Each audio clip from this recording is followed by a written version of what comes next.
Надзея Ясмінска, круглыя казкі. Галандскі хлеб. Сябравалі дзве мышкі. Доўгі час яны былі неразлучнымі, але потым першай мышцы захацелася павандраваць. Яна залезла ў вагон таварнага цягніка, і толькі яе бачылі. А другая мышка любіла сядзець дома. Яна звіла сабе утульнае гняздзечка ў хлебнай краме. Недзе праз месяц першая мышка вярнулася. «Ну, як там?» – кінулася да яе сяброўка. «Што новага ўбачыла, што цікавага спазнала?» «Ды шмат чаго», – адказала тая. І паглядзела, і паслухала, але галоўнае, знайшла сваё месца. Уяві сабе, я працую на сырнай фабрыцы. Там я магу есці сыру, колькі ўлезе. «Працуеш?» – недаверліва перапытала другая мышка. «А не хлусіш?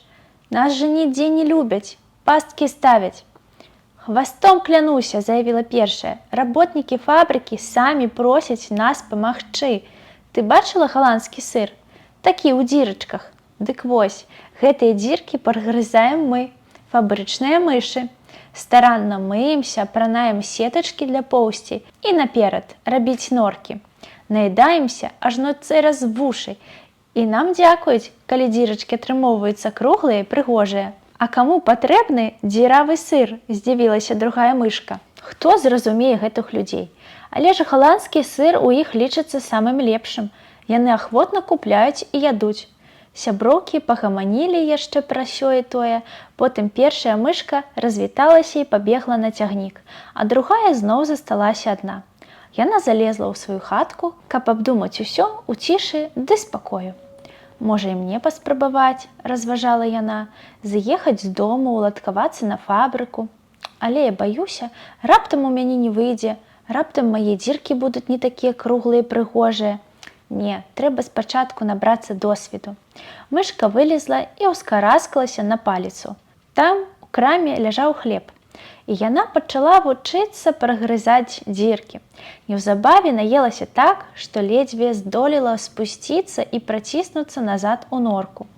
Там мышка зашылася ў пасцель з саломай і соладка заснула. Але не пачула, як зранку адчынілася крама, і першыя пакупнікі ў разгубленасці застылі каля паліцы. «Прабачце!» – навыперадкі закрычалі яны. «А чаму гэта ў вас хлеб з дзіркамі?» Крамнік зірнуў і самлеў. «Боханы сапраўды здзіравыя. Які скандал! Так і краму зачыніць могуць. Трэба тэрмінова нешта прыдумаць». Гэта, разгублена забармытаў ён. А тады, ачомаўшыся, заявіў: «Гэта галандскі хлеб, паводле замежнага рэцэпта. Вось чаму ён з дзіркамі, як сыр». Пакупнікі паверылі, узялі хлеб на спробу і выявілі, што ён значна смачнейшы за той, што без дзірак. Пра замежны рэцэпт разляцеліся чуткі. Людзі пыталіся адзін у аднаго: «А вы ўжо каштавалі галандскі хлеб? Купіце абавязкова, у нас такі пячы не ўмеюць». Калі крамнік высветліў, што адбылося, ён не разлаваўся на мышку, наадварот, прыбраў пасткі.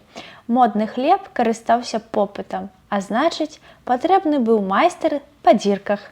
Мышка атрымала працу не горшую, чым на сырнай фабрыцы, і ўсе ў выніку засталіся задаволеныя. Ці хочаце паспытаць галандскі хлеб?